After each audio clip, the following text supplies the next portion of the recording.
दोस्तों नमस्कार। Tenth class का 2022 के परीक्षा अध्ययन का हम देखेंगे मॉडल क्वेश्चन पेपर से 3। जी हाँ, इसके पहले के सेट 1 और सेट 2 को हमने पूरा का पूरा सॉल्यूशन एक वीडियो में आपको प्रोवाइड करा दिया है। तो यहाँ पर से चैप्टर सेट 3 का क्वेश्चन नंबर 1 है, choose the correct option and right.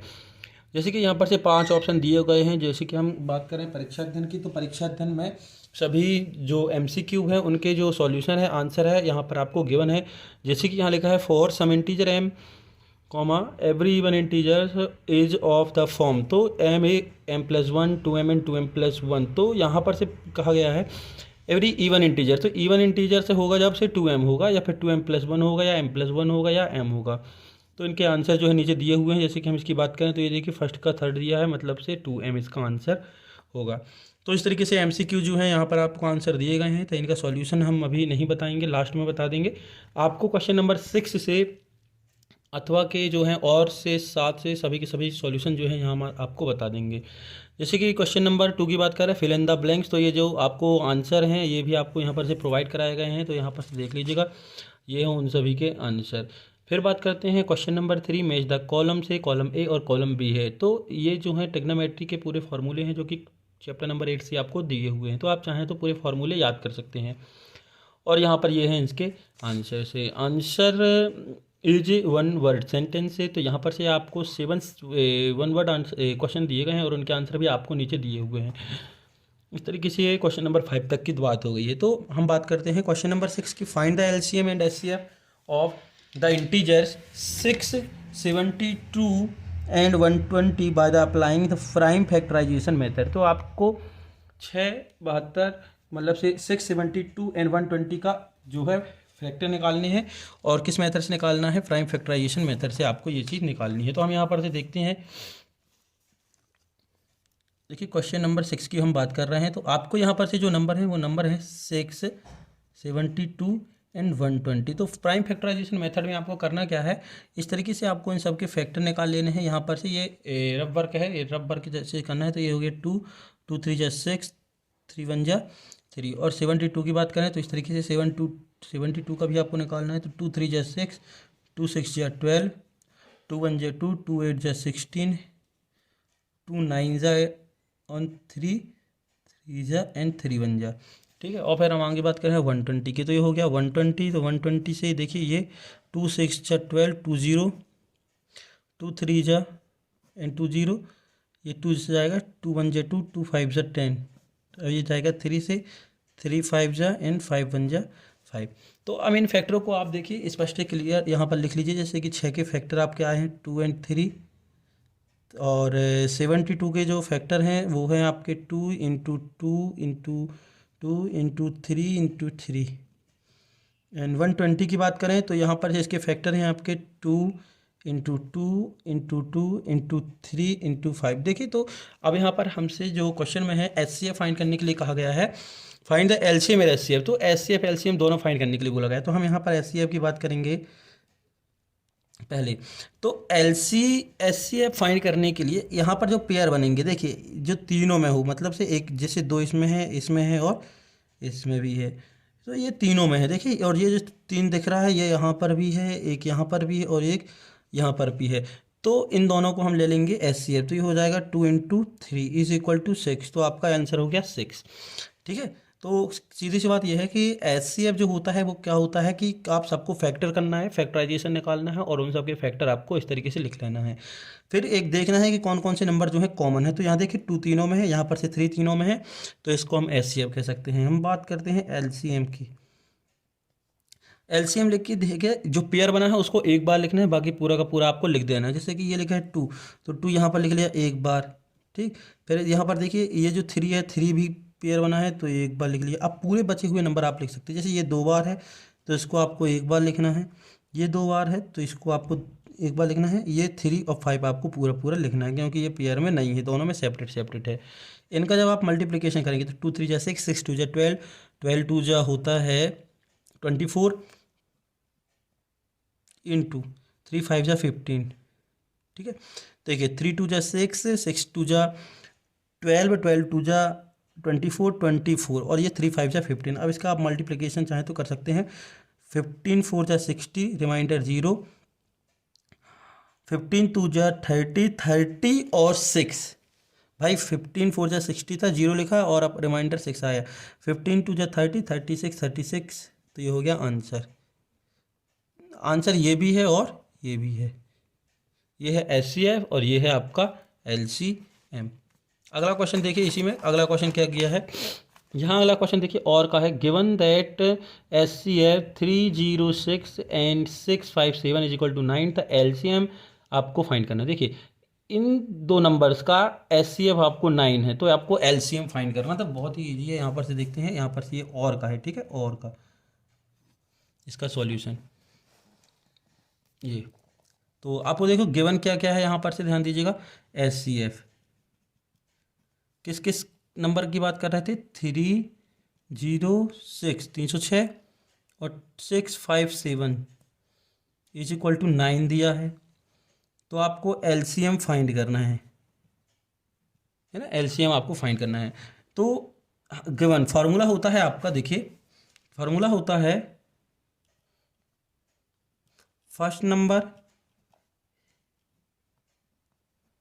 n into second number equal SCF into LCM। ये फार्मूला होता है कि फर्स्ट नंबर और सेकेंड नंबर का मल्टीप्लाई करने पर उन दो गिवन नंबर्स का मल्टीप्लाई इक्वल आएगा। तो देखिए फर्स्ट नंबर क्या दिया है आपको 306 और सेकेंड नंबर दिया है 657। SCF भी आपको गिवन है 9 और LCM आपको फाइंड करना है, तो LCM गिवन नहीं है। अब हमें LCM निकालना है, तो ये LCM रहेगा और ये डिनोमिनेटर में चला जाएगा क्योंकि इनटू में है। तो ये हो गया 306 into 657 upon 9 is equal to LCM। इसको हम काटते हैं तो ये देखिए ये कर गया 3 1 जा 3, 3 0, 3 2 जा 6 और ये 3 3 जा 9। ये भी कट गया 3 1 जा 3, 3 2 जा 3 3 जा 9 और 3 4 जा 12। तो आपका जी जो है यहाँ पर से बचा 34 into 657 is equal to LCM। इसका आप मल्टीप्लिकेशन करेंगे तो मल्टीप्लिकेशन पर जो आएगा वो आपका कहलाएगा आंसर। देखिए 34 इंटू 657 का मल्टीप्लिकेशन हम करेंगे तो हमारा आंसर आएगा 22338। ये आपका आंसर। आप चाहें तो मल्टीप्लिकेशन आराम से कर सकते हैं, ये आपका आंसर। तो ये हो गया आपका LCM। अगला क्वेश्चन देखते हैं। नेक्स्ट क्वेश्चन है question number 7, find the zeros of the quadratic polynomials x square minus 3 and verify the relationship between the zeros and coefficient। तो आपको दिएगा इस क्वाड्रेटिक पॉलिनोमियल्स का जो है जीरोस निकालने हैं। तो सबसे पहले तो ये है, देखते हैं हम क्वेश्चन नंबर 7। गिवन इक्वेशन है आपके पास X square minus 3, X square minus 3, X square minus 3। देखिए आप चाहो तो यह गिवन पॉलिनोमियल्स है, इसको हम इस तरीके से लिख सकते हैं एक्स स्क्वायर माइनस रूट 3 का होल स्क्वायर। पॉलिनोमियल 0 के इक्वल होता है, ठीक है। एक्स स्क्वायर माइनस रूट 3 का होल स्क्वायर लिख सकते हैं क्योंकि ये जो 3 है वो क्या लिखा है, रूट 3 इंटू रूट 3। अब ये देखिए, सॉरी इसका स्क्वायर नहीं है, इसका स्क्वायर है, ऐसा है, ऐसा, ठीक है।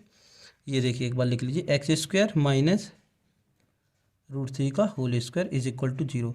अब ये फार्मूला बन गया, कौन सा फार्मूला बन गया, A square minus B square का। फार्मूला होता क्या है, A plus B and A minus B. ये फार्मूला हम यहाँ पर लगा देते हैं। आइडेंटिटी है, जब क्लास 9th में आपने पढ़ी होगी, तो यहाँ पर जब लगेगी तो ये हो जाएगी x plus root 3 and x minus root 3 is equal to 0। देखिए यहाँ पर एक्स की जगह, ए की जगह एक्स है और बी की जगह क्या है, रूट 3 है। तो एक बार हम इसके बराबर इक्वल में 0 रख के लिखते हैं और एक बार इसके बराबर इक्वल में 0 रख के लिखते हैं। तो ये हो जाएगा x plus root 3 is equal to 0, then x is equal to minus का रूट 3। एक बार इसके इक्वल में 0 लिखते हैं तो x minus root 3 is equal to 0, then x is equal to root 3। तो आपके जीरोस आ गए, minus root 3 and plus root 3। तो मान लेते हैं हम इसको जीरो। तो let the zeros are alpha and beta. तो अल्फ़ा की वैल्यू हमने मान ली है रूट 3 एंड बीटा की वैल्यू अपन ने मान ली रूट 3। तो 2 जीरोस आ गए। अब आपको क्या है, प्रूव करना है। तो देखिए सम ऑफ देयर रूट्स, तो इन दोनों का सम हम निकालते हैं तो ये हो जाएगा alpha plus beta is equal to -√3 plus √3, कितना आ गया 0। भाई alpha plus beta is equal to -√3 plus √3, इन दोनों रूट्स को जोड़ दिया, जैसे कि ये अल्फा की वैल्यू है ये बीटा की वैल्यू है, हमने लिख दिया अल्फा प्लस बीटा की जगह। तो माइनस का √3 और प्लस का √3 कितना हो गया आपका 0।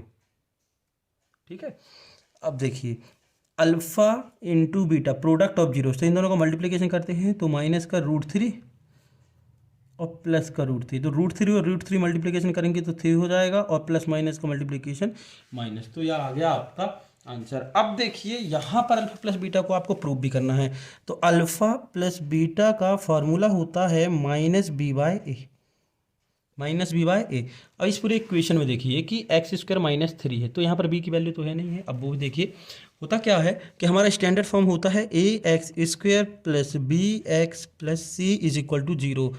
तो ये हमारा स्टैंडर्ड फॉर्म है। x² का जो कॉफिशिएंट होता है वो a होता है, और x का जो कॉफिशिएंट होता है वो b होता है, और कांस्टेंट वैल्यू c होती है। तो इस पूरे इक्वेशन में देखिए आपको कहीं x वाली टर्म नहीं दिख रही है, दिख रही है नहीं दिख रही है, आपको कांस्टेंट वैल्यू दिख रही है और x² वाली टर्म दिख रही है, तो कांस्टेंट वैल्यू -3 दिख रही है। तो यहाँ पर b नहीं है, तो b नहीं है इसका मतलब ये क्या है कि b 0 है। b क्या है 0, आप इसको इस तरीके से लिख सकते थे ना, 0b लिख सकते थे, 0b सॉरी 0x, क्या लिख सकते थे 0x लिख सकते थे। तो यहाँ पर से जो है x वाली टर्म नहीं है, अतः हम उसको b को 0 लिख देते हैं। और a कितना दिया है देखो, a क्या होता है x² का कॉफिशिएंट, तो x² का कॉफिशिएंट है 1, तो वो हो गया 1, तो -b/a, तो ये हो गया -0/1 इज इक्वल टू 0। तो प्रूव हो गया, क्योंकि ये आया था अपना, देखिए ये अल्फा प्लस बीटा 0 आया था, यहाँ भी इस फॉर्मूले से हमने देखा alpha plus beta is equal to 0। Alpha into beta की बात करें तो ये होता है c/a, और c की वैल्यू हमारी क्या आ रही है देखिए -3, क्या आ रही है -3, तो हम यहाँ रख देते हैं, तो ये हो जाएगा आपका -3/1 इज इक्वल टू -3, तो अल्फा इंटू बीटा आ गया -3। और यहाँ पर भी हमने जो प्रूव किया था तो क्या आया था, फाइंड किया था -3, तो ये आपका प्रूव हो गया, प्रूव दैट। तो इसका और का हम देखते हैं क्वेश्चन। देखिए क्वेश्चन नंबर 7 का और है, the graph of y is equal to px, y is equal to px is given in figure, below of the polynomials px, find the number of zeros. आपको नंबर ऑफ जीरोस फाइंड करना है इस graph में। तो देखिए क्या कह रहा है, ये एक ग्राफ है, ये इस तरीके से, ठीक है, ये है x एक्सिस, ये है x', ये है y एक्सिस, और ये है y', और ये है इंटरसेक्ट पॉइंट O। तो इस तरीके से एक लाइन इस तरीके से यहाँ पर y एक्सिस में खींची गई, और उसने इक्वेशन दिया है कि y is equal to px है, y is equal to px है, ये गिवन है। तो आपको find the number of the zeros of px, तो इस x से कितने जीरोस आ रहे हैं, ठीक है, इस x से कितने जीरोस आ रहे हैं। तो ध्यान रखिएगा यहाँ पर से नंबर ऑफ जीरोस जो हैं, नंबर ऑफ जीरोस 0 शून्य, मतलब से कोई भी जीरोस नहीं है। अब क्यों नहीं है, देखिए यदि यहाँ से कोई भी लाइन इंटरसेक्ट करती तो हम कह सकते थे कि उतने हैं, जैसे कि फॉर एग्जांपल हम इसी के बोले, लेकिन इसका आंसर कितना है 0, क्योंकि कोई भी लाइन एक्स एक्सिस को इंटरसेक्ट नहीं कर रही है। यदि ग्राफ इस तरीके से बनता, इस तरीके से यदि ग्राफ बनता, तो हम कह सकते थे कि 1, 2 और 3, इस 3 जगह ये इंटरसेक्ट कर रही है, तो एक्स एक्सिस के 3 जीरोस हो जाते। लेकिन इस वाले फिगर में, मतलब इसकी बात करें हम, तो कोई भी जो लाइन है या कोई भी जो पॉइंट है वो एक्स एक्सिस को इंटरसेक्ट नहीं कर रहा था, अतः उसका नंबर ऑफ जीरोस कितना हो गया 0। देखते हैं हम इसका अगला question, question number 8। Question number 8 है, check whether -150 is term of AP। आपको चेक करना है कि ये जो -150 है इस दिए गए यानी कि गिवन इस AP की टर्म है, ठीक है, टर्म है। तो हम देखते हैं, देखिए ये जो -150 है ये इसकी AP है नहीं है, तो सबसे पहले तो हम निकालते हैं एज पर givens AP AP we have. तो हमें क्या क्या गिवन है, AP तो हमें मालूम है 11, 11, 8, 5 एंड 12। अब यहाँ पर जो A है, फर्स्ट टर्म क्या है 11 है, D क्या है आपकी 8 - 11, D क्या है 8 - 11 इज इक्वल टू -3, ये आपका D आ गया। तथा इसका पूछा है कि ये है या नहीं है, तो AN भी आपको गिवन है, AN कितना है -150। तो हम AN वाला फार्मूला लगा देते हैं, तो AN इज इक्वल टू होता है A + n minus one into d. A n की वैल्यू दी है -150 इज इक्वल टू ए आपको गिवन है 11 11। एन आपको फाइंड करना है कि किस नंबर की जो टर्म है वो -150 है। डी भी आपको गिवन है कितना है -3। -150 ये प्लस का 11 इस तरफ आएगा तो माइनस का 11 हो जाएगा। ये हो जाएगा -1 इंटू -3, माइनस माइनस जोड़ेंगे तो -161 is equal to n-1 into -3। ठीक है, अब देखिए इसका हम मल्टीप्लिकेशन करते हैं तो 161 इज इक्वल टू मल्टीप्लिकेशन करेंगे तो -3n और -3। इस -3 का हम इन दोनों के साथ मल्टीप्लाई करेंगे तो ये माइनस का और ये माइनस माइनस प्लस का 3 हो गया। क्या हो गया? +3। अब ये 3n इस तरफ ले आए, बाकी सब उठा के हम इस तरफ ले जाएं। ठीक है, तो ये देखो -3n इस तरफ आया तो ये हो गया आपका +3n और ये -161 इस तरफ ले गए तो +161 + 3 तो ये हो गया 3n इज इक्वल टू 164। 164 कितना हो गया? 164 3n। तो n चाहिए हमें, तो ये जो 3 इंटू में है ये इसके डिनोमीटर में आ जाएगा तो 164/3। तो n इज इक्वल टू ये 3 से यदि हम काटेंगे तो ये पूरा पूरा नहीं कैंसिल होगा क्योंकि ये इवन नंबर है और ये ऑड नंबर है तो आ गया 164/3। तो हम कह सकते हैं कि ये जो -150 है जो हमसे पूछा गया था -150 इस गिवन एपी का टर्म नहीं है क्योंकि ये एक नेचुरल नंबर नहीं है। 164/3 नेचुरल नंबर नहीं है। कहने का मतलब यह देखिए कि कोई भी सीरीज होती है उसके टर्म इस तरीके से होते हैं 1 2 3 4 5 इस तरीके से होता है ना कि 6 टर्म होगा, 3rd टर्म होगा, 5th टर्म होगा। लेकिन ऐसा कोई नंबर नहीं होता है कि ये इसका 2.5 टर्म होगा, टू हाफ टर्म होगा, 3 हाफ टर्म या होगा या 4 हाफ टर्म होगा। तो हम कह सकते हैं कि ये आपका जो है एपी का टर्म नहीं है। देखिए उसी का और है An AP consists of 50 term of which third term is 12 and last term is 160। तो फाइंड द 29th टर्म। आपको 29th टर्म जो है फाइंड करनी है। तो सबसे पहले आपको गिवन है कि AP है उसमें 50 टर्म है। कितनी है? 50 टर्म है। फॉर एग्जांपल यदि हमने बोला कि एक लाइन में 10 लोग हैं ना, कितने 10 लोग हैं, 1 से लेकर 10 लोग हैं तो लास्ट वाला जो स्टूडेंट हो या 10 स्टूडेंट है एक लाइन में तो 10वां जो होगा वो आपका लास्ट कहलाता है। ठीक है, तो उसने बोला है कि एक लाइन में 10 हैं तो 10वें की वैल्यू कितनी होगी? तो इस तरीके से आप बता सकते हैं क्योंकि 10 ही लोग हैं। तो यहाँ पर से देखिए कहने का मतलब है कि एक एपी है यहाँ से यहाँ तक, उसमें 50 पद हैं या 50 टर्म है। और यहाँ पर देखिए लास्ट टर्म की वैल्यू दी है 160। कितनी दी है? 160 लास्ट टर्म की वैल्यू। मतलब से लास्ट टर्म हमारा क्या होता है? an। तो सबसे पहले हम यहाँ पर लिख लें गिवन है आपको 3rd टर्म गिवन है। 3rd टर्म मतलब से A3 कितना है आपका? देखिए 12 दिया है। A3 को आप लिख सकते हैं A+2D। क्या लिख सकते हैं? A+2D। इक्वेशन नंबर फर्स्ट हो गया। उसके बाद आपको लास्ट टर्म मतलब से A50 दिया है। भाई टोटल 50 टर्म है और लास्ट टर्म में दिया है 160 तो लास्ट टर्म क्या होगी? 50 होगी। तो A50 आपको दिया है 160 तो आप इसको लिख सकते हैं A+49D इज इक्वल टू 160। ये हो गया इक्वेशन नंबर सेकेंड। अब देखिए हम यहाँ पर आपको बता दें कि A+2D हमने क्यों लिखा है। ये कौन सी टर्म है? 3rd टर्म है। फॉर्मूला होता है an is equal to A + n-1 into d. अब हमें 3rd टर्म निकालनी है मतलब n की जगह 3 रख दिया तो A + 3-1 इंटू डी। तो ये हो गया A + 3-1 इंटू 2D। तो हम आ गया आपका A+2D। तो हमने इसको डायरेक्ट लिख दिया कि A3 is equal to A+2D और 50 टर्म हो गई A+49D इंटू 160। तो यहाँ पर देखिए ये पूरा एक इक्वेशन बन गया और ये पूरा एक इक्वेशन बन गया। 2 वेरिएबल लीनियर इक्वेशन बन गया क्योंकि फर्स्ट वेरिएबल A हो गया, सेकंड वेरिएबल D हो गया। ठीक, तो देखिए A का कोफिशिएंट 1 है और A का कोफिशिएंट भी 1 है। तो chapter number 3 linear pair of 2 variable में हमने एक मेथड पढ़ी थी, वो है एलिमिनेशन मेथड। एलिमिनेशन से इसको हम सॉल्व कर देते हैं।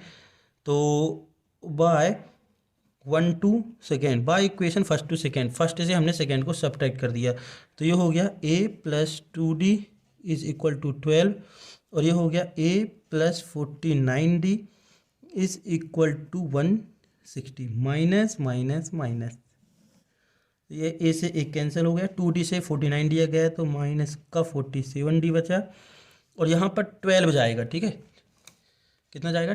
12। तो बने कितना बचेगा? देखो 160 से 12 जाएगा तो ये हो जाएगा माइनस का और सॉल्व करने पर आपके पास बचेगा 94। देखिए यहाँ पर कहीं ना कहीं हमने गलती कर दी है। एक चीज़ क्वेश्चन देख रहे हैं, हाँ ये जो 160 है ये 160 नहीं है, 106 है। कितना है? 106, लास्ट में 106 है, तो वहाँ पर से मिस्टेक हो गई है। तो देखो इसको आप सुधार लीजिए, ये 106 और ये भी 106। ठीक, अब 12 में से 106 जाएगा तो बचेगा माइनस का 94, और ये हो जाएगा d is equal to minus 94 divided by minus का 47। तो d इज इक्वल टू हो जाएगा ये माइनस 47 से ये हो गया आपका 2 टाइम कैंसिल, तो d की वैल्यू आ गई आपकी 2। 47 दूनी 94 से 47 दूनी 94। ठीक है, तो ये d की वैल्यू। अभी d की वैल्यू को आप किसी भी एक इक्वेशन में रख दीजिए। तो हम करते हैं इक्वेशन फर्स्ट में पुट, तो put the value of d in equation first.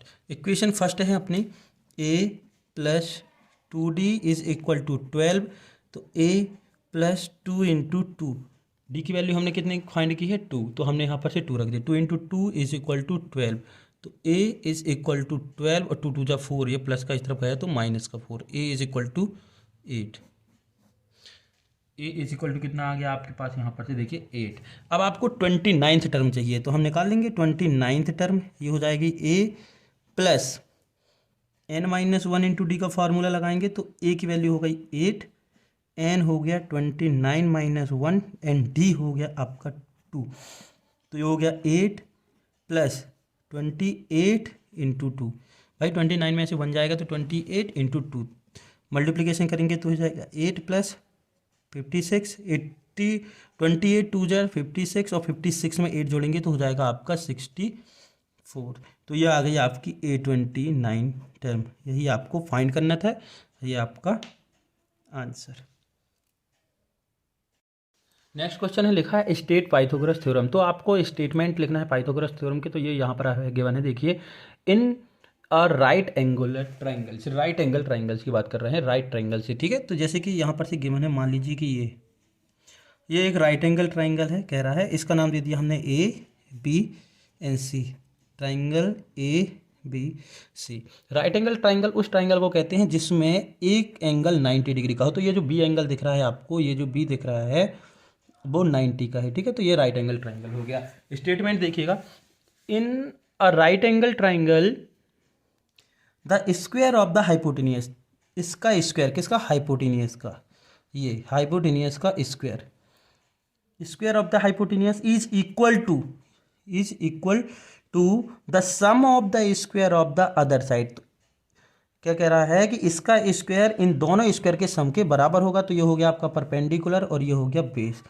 तो परपेंडिकुलर का स्क्वायर और बेस की स्क्वायर के सम के बराबर होगा किसका स्क्वायर? हाइपोटेनियस का स्क्वायर। ये है आपका पाइथागोरस थ्योरम। इसका अथवा देखते हैं, क्वेश्चन नंबर 9 का और है, A B C is an आइसो स्केल ट्राइंगल। से ए बी सी एक आइसो स्केल ट्राइंगल है and right angle at C, और सी पर वो राइट एंगल है, सी पर वो राइट एंगल है। तो हम जैसे बात करें किसी ट्राइंगल की, तो ये देखिए ये है आपका ट्राइंगल, क्या है? ट्राइंगल। और ये हो गया आपका ए, ये हो गया बी और ये हो गया सी। हमने सी इसको क्यों लिया? क्योंकि उसने बोला है कि ये जो एंगल सी है वो 90 डिग्री का है, राइट एंगल है। तो आपको ये प्रूव करना है। और ये हो गया आपका हाइपोटेनियस और ये हो गया आपका परपेंडिकुलर और ये हो गया आपका base.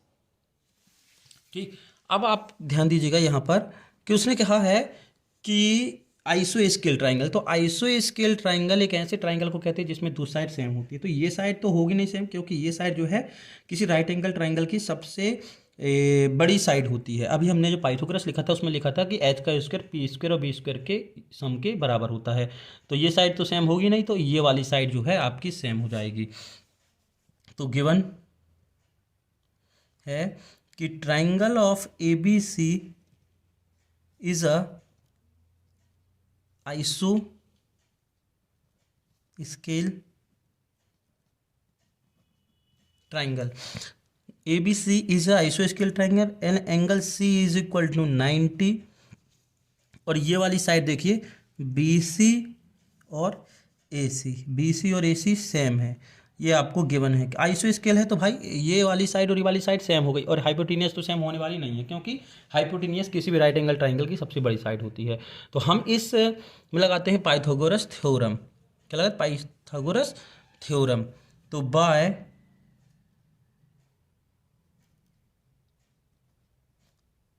Pythagoras theorem on triangle ABC।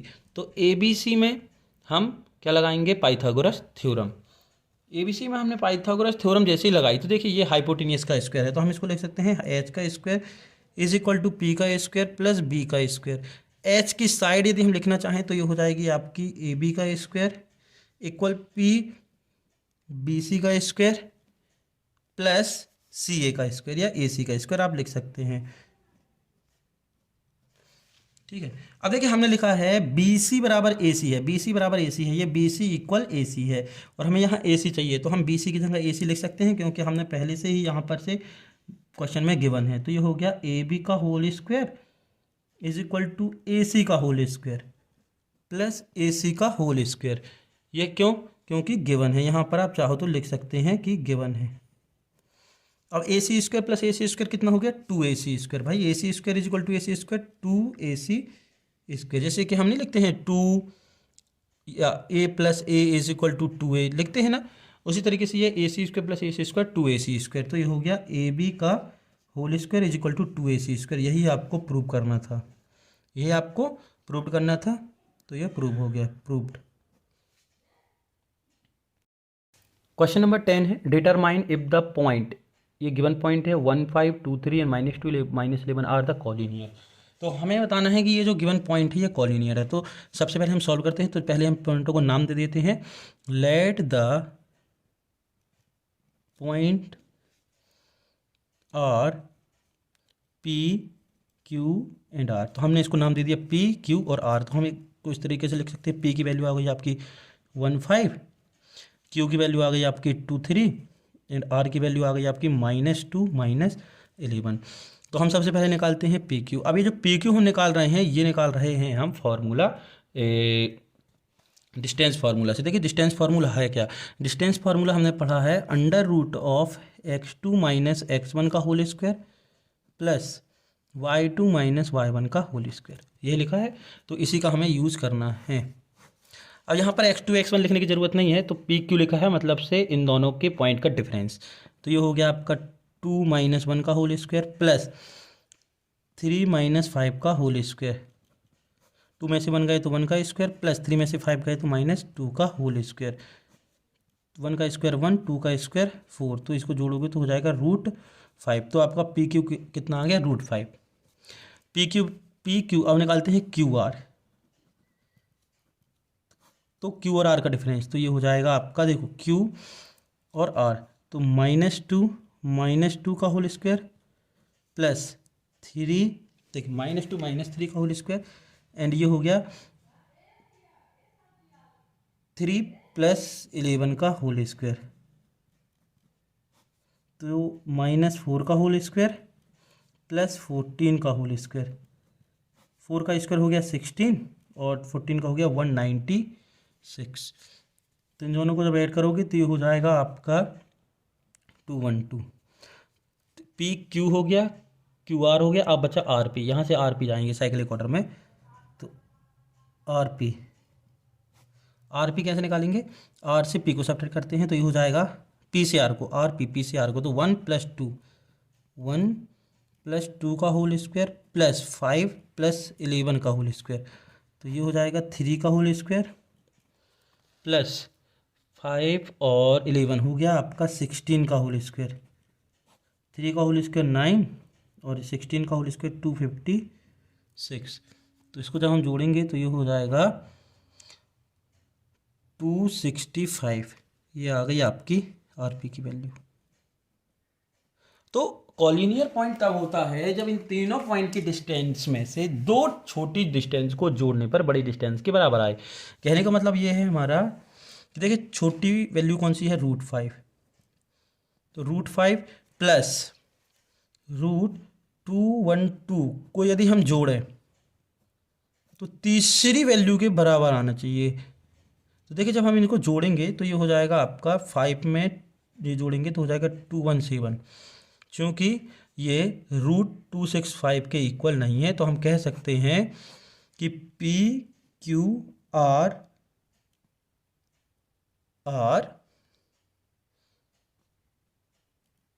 Not collinear. तो गिवन पॉइंट्स जो हैं आर नॉट कॉलिनियर, आप लिख सकते हैं given points are not collinear. इसका अथवा देखते हैं हम। क्वेश्चन नंबर 10 का और है, in the point 8 1 and k-4 and 2-5 के दिया हुआ क्या है आपको, देखें k-4 and 2 and -5 are the collinear. तो कॉलिनियर कैसे होते हैं प्रूव करते हैं। सबसे पहले तो आपको पॉइंट क्या क्या है, गिवन पॉइंट है आपको 8 1, सेकेंड पॉइंट है k-4, थर्ड पॉइंट है आपका 2-5। तो ये सब वैल्यू हम आपको यहाँ पर लिख दें तो ये हो जाएगा, ये क्या हो जाएगी आपकी x1 x2 x3। तो x1 is equal to 8, x1 x2 is equal to k and x3 is equal to 2, y1 is equal to 1, y2 is equal to -4। भाई ये y2 x1 y1 x2 y2 x3 y3, तो y3 is equal to -5। Collinear कब होता है, जब area of triangle, यदि ये कोई पॉइंट जो हैं ए बी और सी हों, ठीक है, यदि ए बी सी 3 वर्टेक्स है किसी ट्राइंगल के और एरिया ऑफ ट्राइंगल क्या हो 0 हो तो वो कॉलिनियर होता है। तो उसने क्वेश्चन में कहा है कि given points are the collinear, मतलब से इनका एरिया यदि आप फाइंड करेंगे तो कितना होगा 0। पहले से ही ये गिवन है कि इन तीनों पॉइंट जो हैं कॉलिनियर हैं। और कॉलिनियर कब होते हैं, जब इनका ट्राइंगल का एरिया निकालने पर ये जो आएगा एरिया 0 होता है, मतलब 0 के बराबर होगा। तो हम यहाँ पर से फाइंड करते हैं 0 को इक्वल लेकर से। तो फॉर्मूला होता है एरिया ऑफ ABC का 1/2 x1 y2 minus y3 plus x2 y3 minus y1 plus x3 y1 minus y2, ये आपका फॉर्मूला होता है और इक्वल में 0।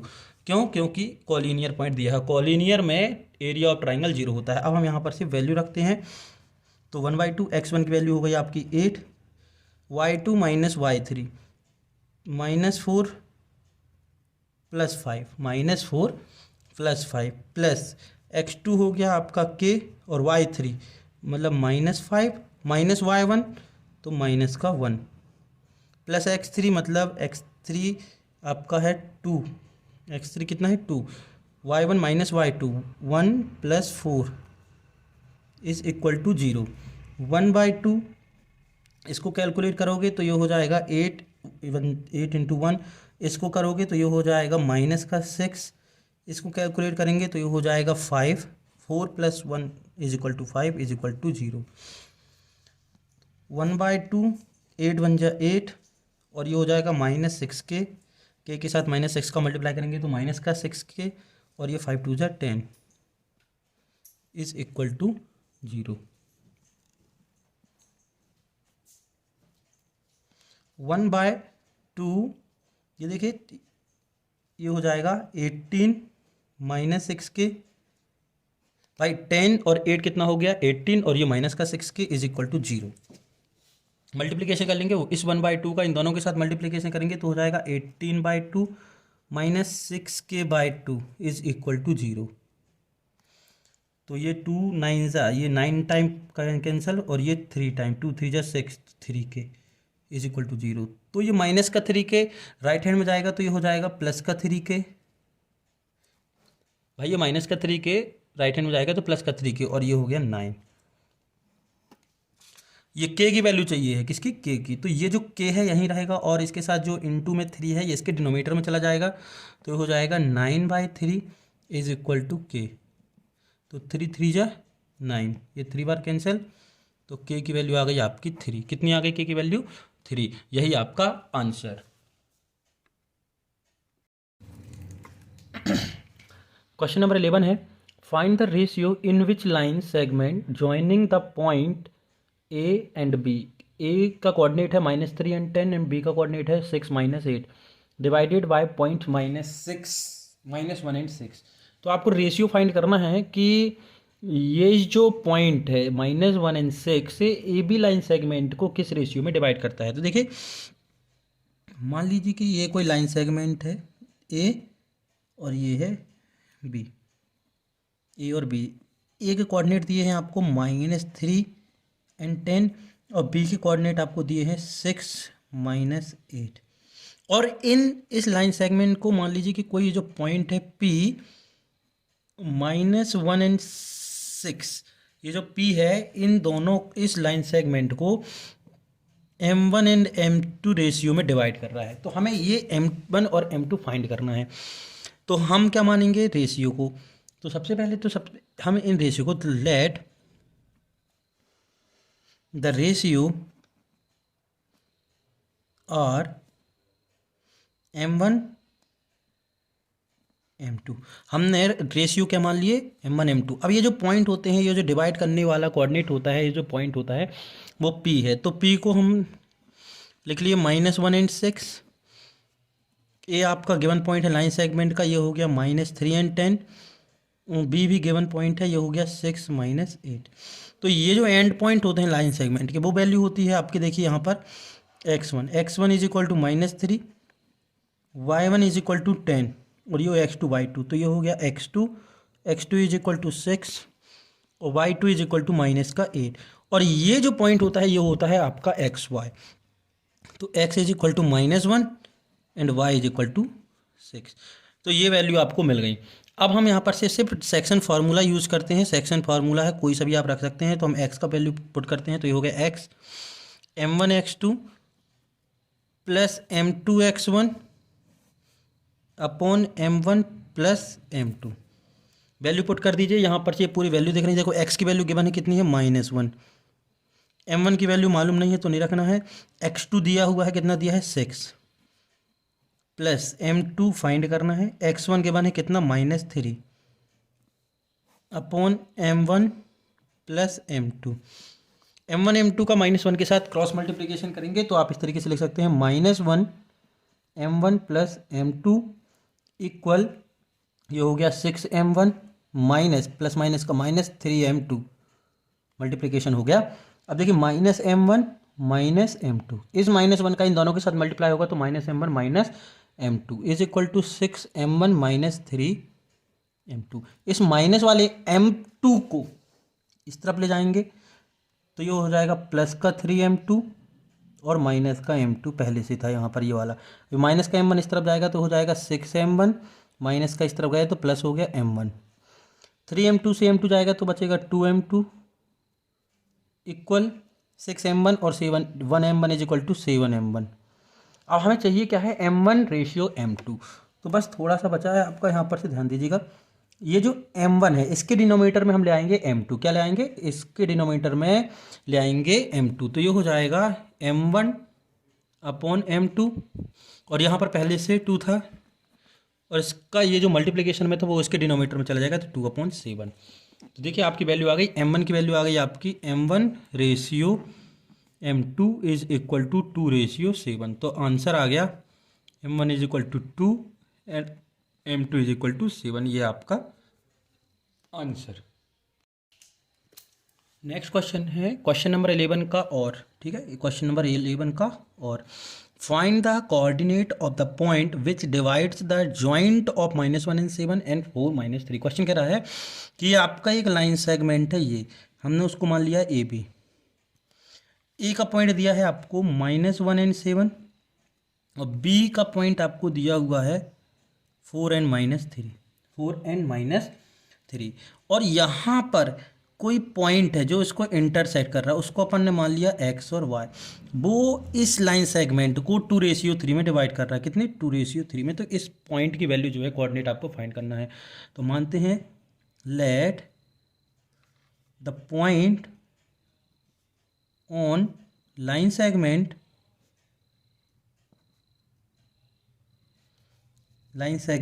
ए B, let the point on line segment AB which divided are 2:3 is P। इसको हमने P मान लिया कि ये P line segment A B पर है जो उसको 2:3 में डिवाइड कर रहा है, तो इस P को अपन ने मान लिया, उसको पॉइंट मान लिया x एंड y। अब गिवन है आपको x1 कितना है -1, y1 कितना है 7, x2 कितना है 4, ये 4, और y2 की बात करें तो ये है आपका -3। ठीक है, ये सभी चीज़ें मिल गई। और दो चीज़ें और दी हैं, m1 2 और m2 भी गिवन है आपका कितना 3। तो हम पॉइंट निकालते हैं, सेक्शन फार्मूला का यूज़ करना है। तो ये हो जाएगा x is equal to m1x2 plus m2x1 upon m1 plus m2। तो m1 की वैल्यू है आपकी 2, x2 की वैल्यू है आपकी 4, प्लस m2 की वैल्यू है 3, x1 की वैल्यू है -1 अपॉन 2 + 3 इक्वल 2 4 जा 8 और ये -3। भाई -1 के साथ 3 का करोगे तो -3 upon 5 is equal to 5 upon 5 is equal to 1। 5 से 5 कैंसिल हो गया, बचा 1। y का फॉर्मूला है m1y2 plus m2y1 upon m1 plus m2। तो वैल्यू पुट करते हैं, हम इन सभी की वैल्यू पुट करते हैं। तो देखिए यहाँ पर से m1 की वैल्यू है 2 और y2 की वैल्यू देखिए यहाँ पर अपन ने लिखी है -3, कितनी है -3, प्लस m2 की वैल्यू है 3 और y1 की वैल्यू है 7 अपॉन 2 + 3। ये हो गया -6 और ये हो गया 7 3 जा 21 अपॉन 5। 21 में से 6 सब्ट्रैक्ट होगा तो बचेगा 15 प्लस का अपॉन 5 इज इक्वल टू 5 3 जा 15, 5 3 जा 15। तो y इज इक्वल टू हो गया आपका 3, कितना हो गया 3। तो यही आपको फाइंड करना था, x और y की वैल्यू, मतलब से कोऑर्डिनेट फाइंड करना था। ये x की वैल्यू आ गई है 1, तो हमारा आंसर जो है p, जो कोऑर्डिनेट हमें फाइंड करना था, हमने क्या माना था, ये जो p है 2:3 में डिवाइड कर थे, इस p के कोऑर्डिनेट आपको फाइंड करने थे। तो हमारे आंसर जो है वो आ गया 1 and 3, ये आपका आंसर। देखिए नेक्स्ट क्वेश्चन है क्वेश्चन नंबर 12। लिखा if A B and C are the interior angle of a triangle A B C. किसी ए बी सी ट्राइंगल के ए बी और सी जो है इंटीरियर एंगल है, तो then so that sine B plus C upon 2 is equal to cos A upon 2। ये आपको prove करना है और आपको सिर्फ इतना दिया है कि इन तीनों का ये जो है इंटीरियर एंगल है ट्राइंगल के। तो देखते हैं क्वेश्चन को, क्वेश्चन नंबर 12। देखिए इस तरीके से दिया है कि ये कोई ट्राइंगल है, ठीक है, ये कोई ट्राइंगल है, ये हो गया ए, ये हो गया बी और ये हो गया सी। इन तीनों ये ए बी सी हैं। तो सबसे पहले तो हम यहाँ लिख लें गिवन क्या क्या है। तो गिवन है कि A angle B and angle C are अ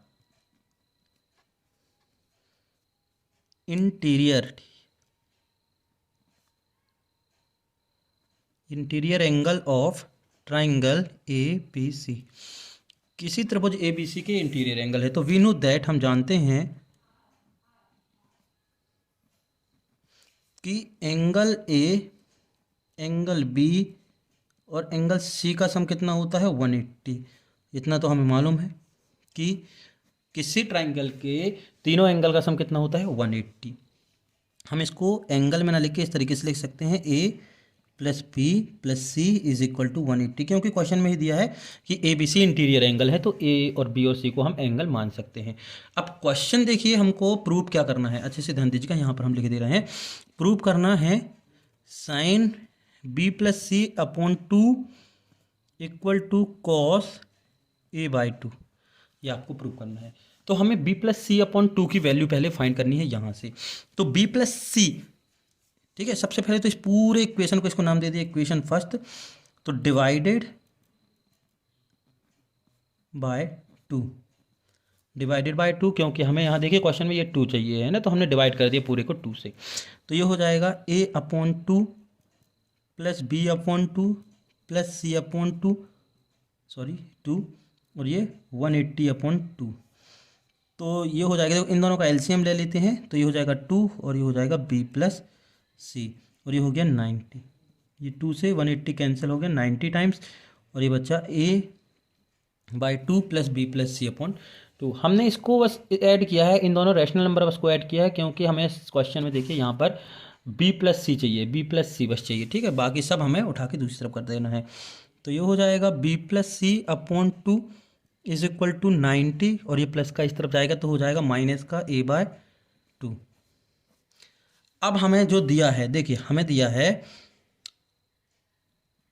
हम ले लेते हैं लेफ्ट हैंड साइड। क्या ले लेते हैं? Left hand side. Sine b plus C upon 2, ये हमारा लेफ्ट हैंड साइड है। तो sine b plus C upon 2 की जगह हम b प्लस सी अपॉन 2 की जगह क्या लिख सकते हैं? 90 माइनस a/2। क्यों? क्योंकि अभी हमने फाइंड किया है कि b plus C upon 2 is equal to 90 minus a/2। तो हम यहाँ लिख सकते हैं 90 minus a/2। Sign 90 minus a/2 मतलब से साइन 90 माइनस थीटा। ये पूरा हमारे लिए थीटा है, समझ लो। a/2 है जो थीटा है, तो साइन 90 माइनस थीटा क्या होता है? Cos theta. और थीटा की जगह क्या रखा है? a/2। यही हमें प्रूव करना था। देखिए ये हमारा राइट हैंड साइड है, तो प्रूव्ड हो गया।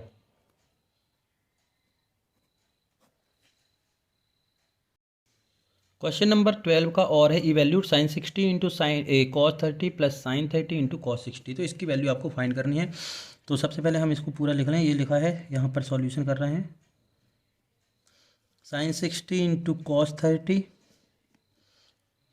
Plus sine 30 into cos 60। Table से आप इनकी वैल्यू रख दीजिए। साइन 60 की वैल्यू होती है √3/2 इंटू कॉस 30 की वैल्यू भी होती है √3/2। ये टेबल का आपको यूज करना है। साइन 30 की वैल्यू होती है 1/2 और कॉस 60 की वैल्यू होती है 1/2। √3 का मल्टीप्लिकेशन करेंगे तो रूट आ जाएगा, 3 बचेगा। 2 2 ये हो गया 4 प्लस 1 1 1 जा 1 और 2 2 4। एडिशन ऑफ रैशनल नंबर करेंगे तो एलसीएम आ गया आपका 4, और ये हो गया 3 plus 1 is equal to 4/4 is equal to 1। ये आपका आंसर। तो आपका आंसर कितना आया? 1। नेक्स्ट क्वेश्चन है क्वेश्चन नंबर 13। देखिए, find the area of the sector of a circle with radius 4 centimetre and angle 30 degree से। Also find the area of the corresponding major sector. तो आपको इस क्वेश्चन में सेक्टर, माइनर सेक्टर और major sector का जो है एरिया फाइंड करना है। तो देखते हैं हम कैसे सॉल्व करेंगे। गिवन है आपको, देखिए आपको दो चीज़ें गिवन है। क्या दी है? गिवन है आपको एक तो रेडियस दी है। रेडियस कितनी दी है आपको? क्वेश्चन में दी है 4 सेंटीमीटर, और थीटा दिया है, एंगल दिया है, कितना दिया है? 30 डिग्री। तो एरिया ऑफ सेक्टर का फॉर्मूला होता है, area of sector is equal to होता है πr² theta by 360। πr² theta by 360। तो वैल्यू पुट करते हैं हम, और क्वेश्चन में स्पेशली दिया है कि आपको पाई की वैल्यू 3.14 यूज करनी है, ठीक है। तो क्वेश्चन में यदि दिया रहता है तो आपको वही यूज करना है। तो पाई की वैल्यू हम यूज करते हैं 3.14 इंटू आर का स्क्वायर, मतलब से 4 इंटू 4 इंटू थीटा की वैल्यू है 30/360 सेंटीमीटर स्क्वायर। ये सेंटीमीटर और सेंटीमीटर स्क्वायर। तो ये हो गया आपका 314/100। ये डेसिमल का 1, और डेसिमल के बाद जितने डिजिट हैं उतने अपन ने 0 लगा लिए। 4 4 जा हो गया 16 इंटू 1 अपॉन, देखिए ये काटना है, 0 से 0 गया, 3 1 जा 3 3 2 जा ये, तो ये 12 टाइम। अब ये 4 से फिर कटेगा, 4 4 जा 16 एंड 4 3 जा 12, इतना कटा। तो यदि हम इसको इस तरीके से लिखना चाहें तो ये हो जाएगा 314 इंटू 4/100 इंटू 3।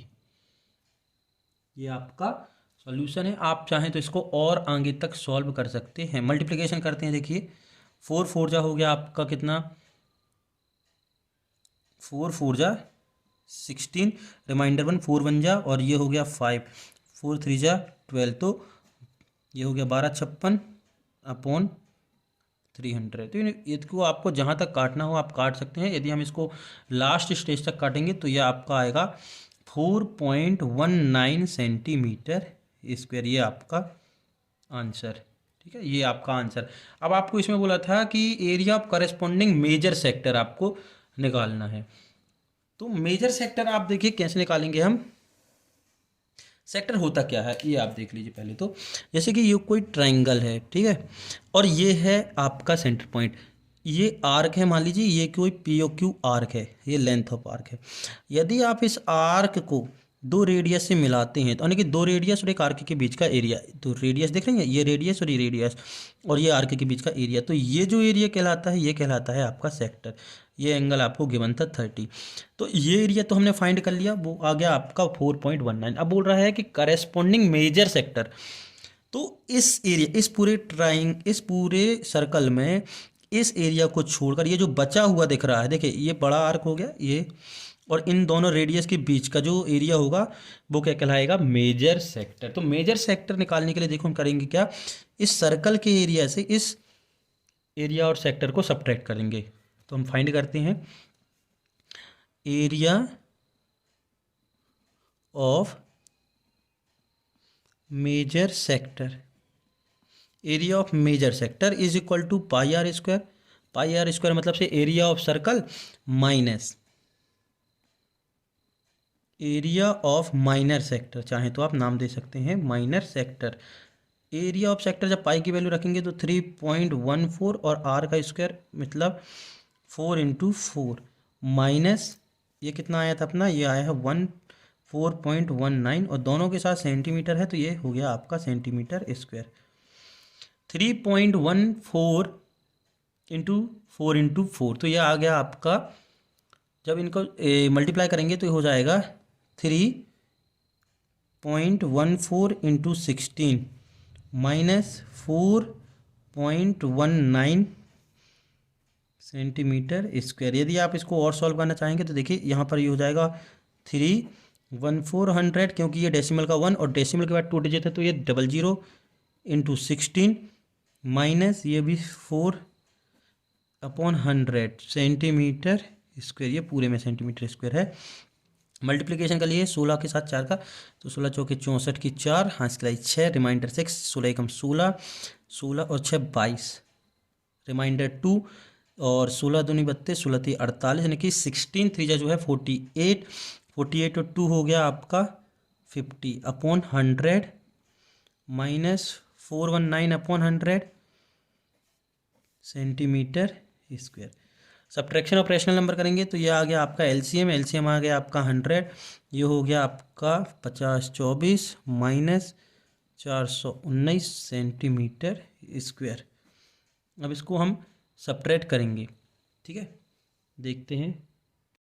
देखिए अब जब आप 50/24 से 419 घटाएंगे तो आपका आएगा 4605/100 सेंटीमीटर स्क्वायर।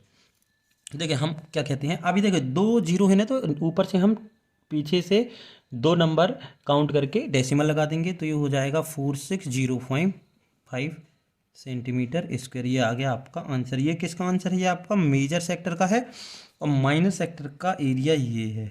दोनों चीज़ें आपको फाइंड करने के लिए बोली थी, तो इस तरीके से हमने इसको सॉल्व कर लिया। देखते हैं अगला क्वेश्चन। क्वेश्चन नंबर 13 का और है, find the area of the shaded region. आपको ये फिगर दिख रहा है, ये शेडेड एरिया आपको फाइंड करना है। शेडेड रीजन से given figure if A B C D is a square, ये जो ए बी सी डी है ये देखिए, ये ए बी सी और डी, ये स्क्वायर ऑफ साइड्स 14 सेंटीमीटर, ये एक स्क्वायर है जिसकी सभी साइड जो है 14 सेंटीमीटर की है, ये 14 सेंटीमीटर गिवन है। A P D, A P, ये पी पॉइंट है सेंटर में, A P D and B P C are the semicircle. तो ये दिख रहा है सेमी सर्कल और ये सेमी सर्कल। तो हम देखते हैं, सबसे पहले तो आपको गिवन है ये जो दिख रहा है ये डायामीटर, समझ लो कि साइड दी है, साइड कितनी दी है आपको, साइड 14 सेंटीमीटर एंड रेडियस भी दी है आपको सर्कल की 7 सेंटीमीटर। देखिए कितनी दी है, 7 सेंटीमीटर से।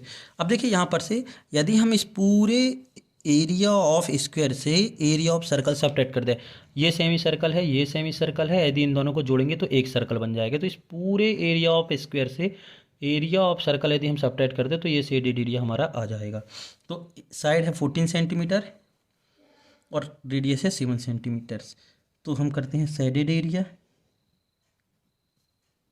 फाइंड। तो shaded area is equal to area of square minus area of circle. Area of circle क्यों? क्योंकि ये सेमी सर्कल और ये सेमी सर्कल मिलकर एक सर्कल बनाएगा, तो हमने डायरेक्ट एरिया ऑफ सर्कल लिख लिया। तो एरिया ऑफ स्क्वायर का फॉर्मूला होता है साइड स्क्वायर और एरिया ऑफ सर्कल का फॉर्मूला होता है pi are square. Side square 14 centimetre का whole square pi 22/7 into R. R कितना है 7, तो ये हो गया 49 सेंटीमीटर स्क्वायर। 7 का स्क्वायर मतलब से 49 का 49, ये हो गया 196 भाई 14 का स्क्वायर होता है 196 सेंटीमीटर स्क्वायर माइनस ये देखिए ये सब्ट्रैक्ट हो गया कितनी बार 7 बार, 7 7 जा 49, तो ये हो गया 22 into 7 centimetre square. 196 centimetre square minus multiplication करेंगे 7 2 जा 14, 7 2 जा 14 और 115 सेंटीमीटर स्क्वायर। 196 से 154 सब्ट्रैक्ट करना है। देखिए यहाँ पर 196 से 154 सब्ट्रैक्ट करना है, तो ये हो गया 2 और ये हो गया 4 और ये हो गया 0, तो बचा आपका 42 सेंटीमीटर स्क्वायर। तो यही आपका आंसर। तो शेडेड एरिया जो आएगा वो आ गया 42 सेंटीमीटर स्क्वायर। ये वाला जो एरिया दिख रहा है आपको ये आ गया 42 सेंटीमीटर स्क्वायर। क्वेश्चन नंबर 16 देखते हैं। Find the roots of the quadratic equation x square minus 2x minus 10 equal 0 by factorisation. तो गुणनखंड विधि या फैक्टराइजेशन मेथड के द्वारा आपको रूट्स जो है फाइंड करने हैं। तो इक्वेशन है आपकी एक गिवन इक्वेशन है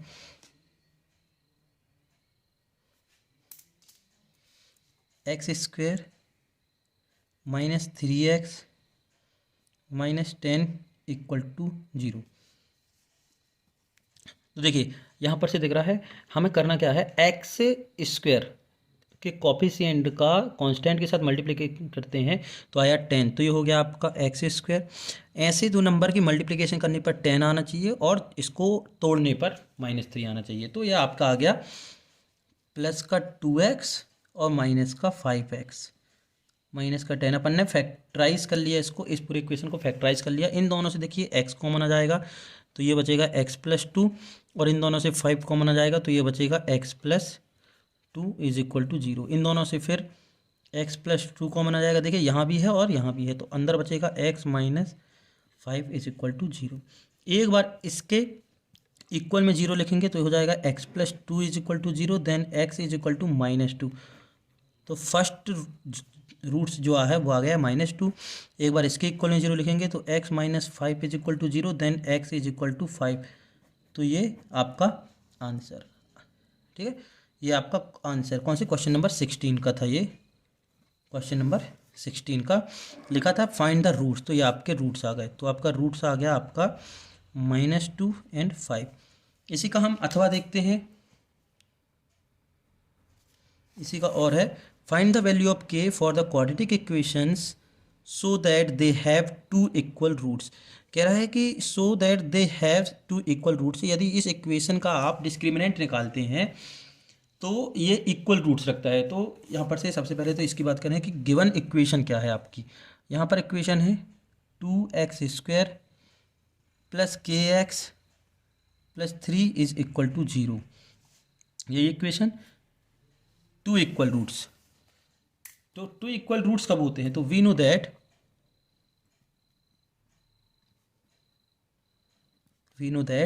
कि when d is equal to 0, d is equal to 0,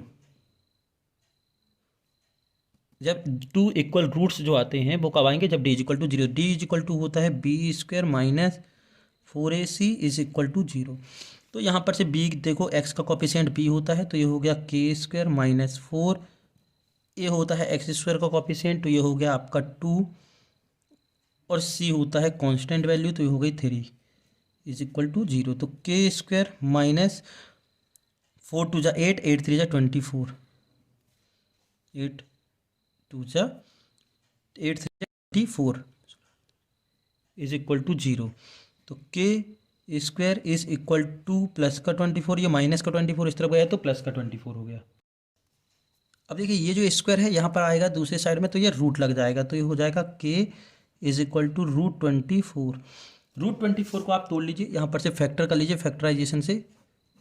2 1 जा 2, 2 2 जा 4, 2 6 जा 2 3 जा 3 1 जा 2 1 जा 2 2 जा 2 6 जा 2 3 जा एंड 3 1 जा।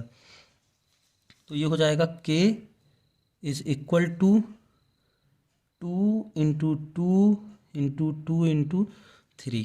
तो k इज इक्वल टू, देखिए ये 2 का पेयर बन रहा है, जब 2 का पेयर बनता है तो वो बाहर निकल जाता है, ये 2 एक बार बाहर आ गया तो ये हो गया 2 3 जा 6। तो ये आपका आंसर, ये आपका आंसर। नेक्स्ट क्वेश्चन है question number 70, find the 20th term from the last term of the AP. आपको ये इस गिवन एपी से लास्ट से 20th टर्म आपको फाइंड करना चाहिए, लास्ट से 20 टर्म, इस चीज़ का ध्यान रखिएगा, फर्स्ट से नहीं लास्ट से 20 टर्म फाइंड करना है। तो सबसे पहले तो हम यहाँ क्वेश्चन में लिखते हैं कि गिवन एपी क्या है ना। गिवन एपी है आपकी 3 8 13 एंड 253। देखिए यहाँ पर से एपी में आपको क्लियर दिख रहा होगा कि कितने कितने का डिफरेंस, 3 8 13 मतलब 5 5 का डिफरेंस है। तो we can write given AP is descending order, descending order. हम डिसेंडिंग ऑर्डर में इस एपी को लिखेंगे इसलिए क्योंकि हमें पीछे से, मतलब से लास्ट टर्म से आपको 20 टर्म फाइंड करना है, तो हम इस एपी को पीछे से लिखेंगे। तो पीछे से लिखेंगे तो ये हो जाएगा 253, 5 टर्म पीछे आएंगे तो ये हो जाएगा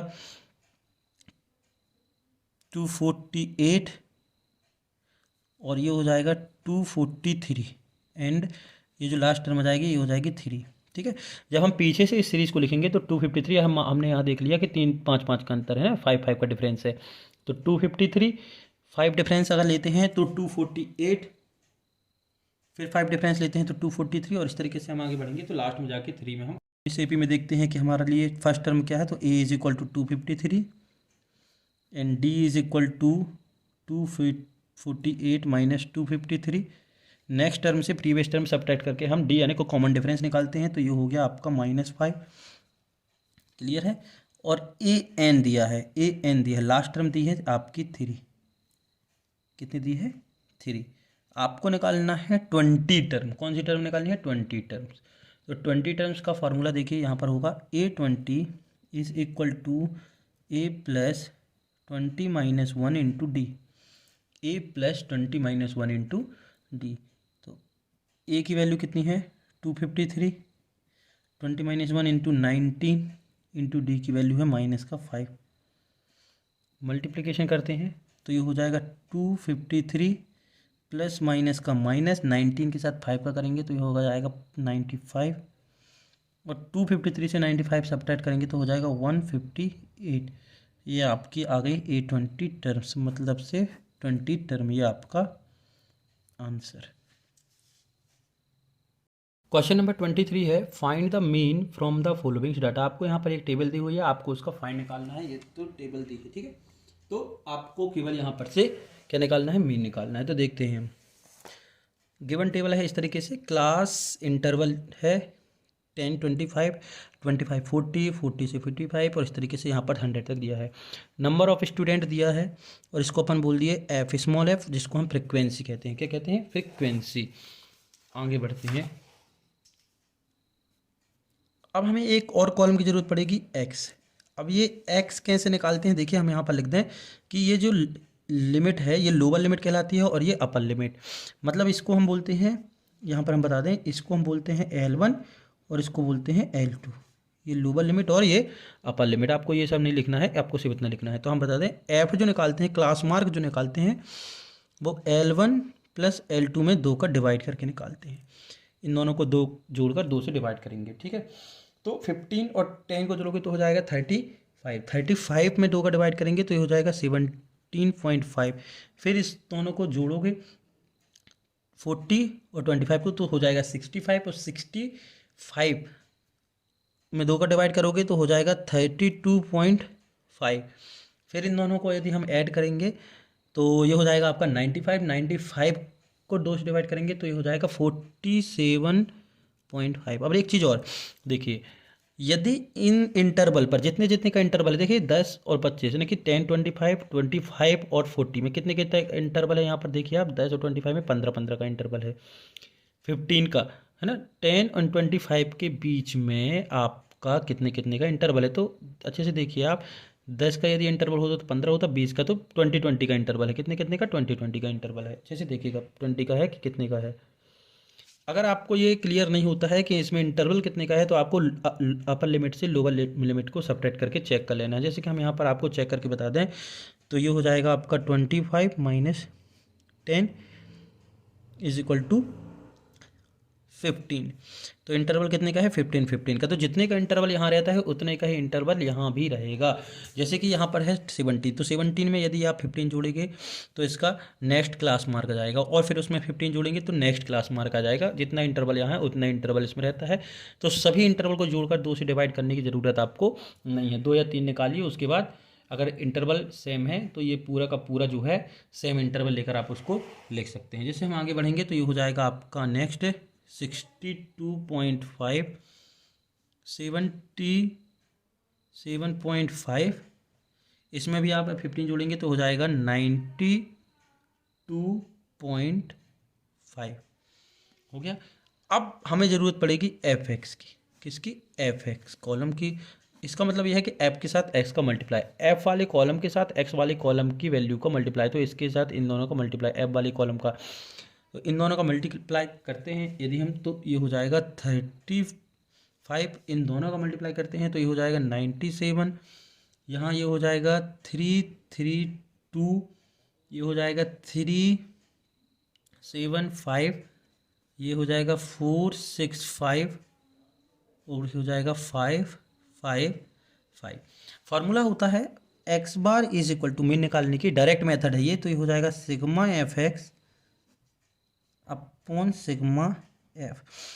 सिग्मा एफ एक्स का मतलब है कि एफ एक्स कॉलम में जितनी वैल्यू है उनका सम, तो हम यहाँ इसको लिख सकते हैं सिग्मा एफ एक्स, और यहाँ पर जितना सम आएगा तो हम यहाँ पर लिख देंगे, तो ये हो गया 1800 मतलब से 60। और हमें ज़रूरत है सिग्मा एफ की, तो एफ वाली कॉलम में जितने भी नंबर हैं इन सबका सन सिग्मा एफ कहलाएगा। तो हम इनको ऐड कर देते हैं, तो सिग्मा एफ जब हम जोड़ेंगे तो ये हो जाएगा 30। तो वैल्यू पुट करते हैं तो ये हो जाएगा 1860 बटे 30, तो इसको काटते हैं, 0 से 0 कट गया, 3 से कट जाएगा, 3 6 जा और 3 2 जा, तो 62 टाइम्स कैंसिल हो गया। तो आपका जो मीन था वो कितना आ गया, 62। तो यही आपका आंसर है, आपको मीन ही फाइंड करने के लिए दिया था। क्वेश्चन नंबर 23 का और है, the followings data gives the information on the observed the life time in hours of 2 to 5 electrical components. 225 electrical components आपको यहाँ पर से गिवन है, ठीक है, और उनका ऑब्जर्व करके यहाँ पर दिया गया है। तो आपको यहाँ पर उसका जो है मॉड निकालना है। क्या निकालना है, मॉड, फाइंड द मॉड। तो यहाँ पर से देखिए, यहाँ पर से लाइफ टाइम दिया है घंटे में और फ्रिक्वेंसी दी है ये, तो आपको मॉड निकालना है। Life time, interval and frequency small F is equal to ये आपको गिवन है।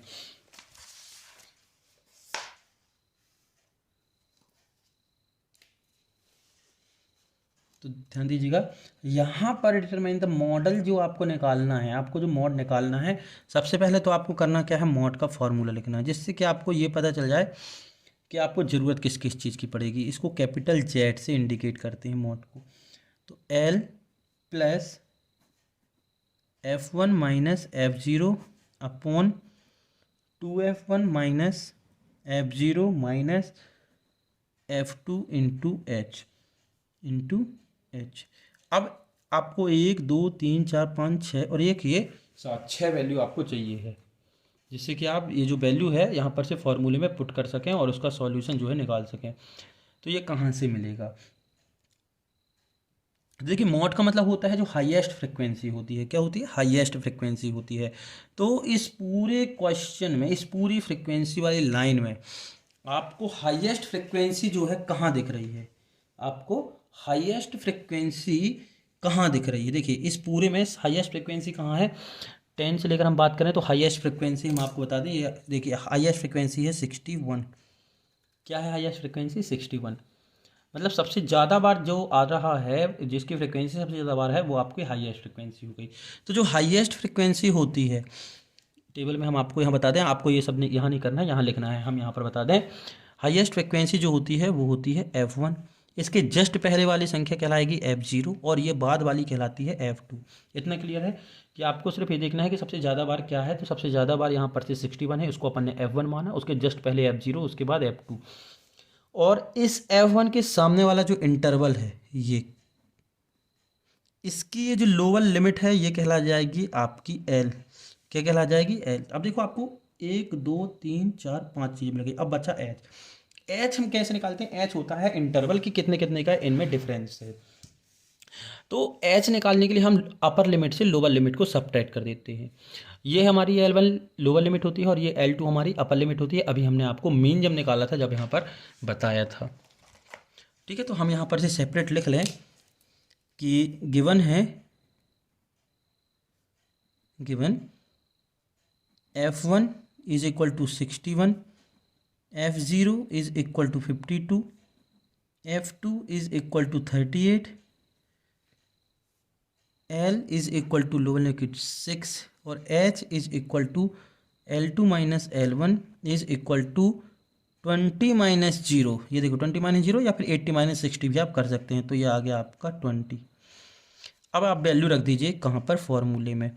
तो फॉर्मूला L मतलब 60 और F1 61 minus F0 52 upon 2 F1 मतलब 61 minus F0 52 minus 38 into 20। H की वैल्यू 20। हमने पूरी वैल्यू यहाँ पर रख दी जो हमने यहाँ पर से फाइंड की थी टेबल से। तो ये हो गया 60 प्लस 61 माइनस 52। 61 में से यदि आप सब्ट्रैक्ट करते हैं, कितना सब्ट्रैक्ट करते हैं? 52, तो कितना बचेगा? तो आपका बचेगा 9। और ये मल्टीप्लिकेशन करेंगे तो 2 1 जा 2, 2 6 जा 12, 122 माइनस, और ये माइनस माइनस प्लस हो जाएगा तो 8 2 10 5 3 8 1 9 इंटू 20। ठीक है, ये 60 प्लस 9 अपॉन 122 से 90 जाएगा तो बचेगा 32 इंटू 20। अब ये 2 से कट गया तो ये 2 से 16 टाइम और ये 10 टाइम। अब ये और कटेगा 2 5 जा और 2 8 जा, तो ये हो गया 60 प्लस 5 9 जा 45 अपॉन 8। इतना कैंसिल हुआ। इसके ऊपर आपको कैंसिल करना है तो ये 60 और 8 से 45 कैंसिल करेंगे तो ये जाएगा आपका 5.63 तक। कहाँ तक? 5.63 तक। 60 प्लस 5.63 तो ये हो जाएगा 65.63। ये आपका आंसर, ये आपका आंसर। दोस्तों आज के लिए इतना था। बीच के जो क्वेश्चन हमने छोड़ दिए हैं तो वो हमने आपको चैप्टर के अंदर आप जेकर देखेंगे तो आपको वहाँ पर से डिटेल में अच्छे से क्लियर हो जाएगा, क्योंकि मैक्सिमम जो क्वेश्चन हमने छोड़े हैं वो जियोमेट्री से रिलेटेड थे, जो कि बहुत ही अच्छे क्वेश्चन है। तो आप प्लेलिस्ट में जाकर से उनको चैप्टर बाय चैप्टर आराम से देख सकते हैं।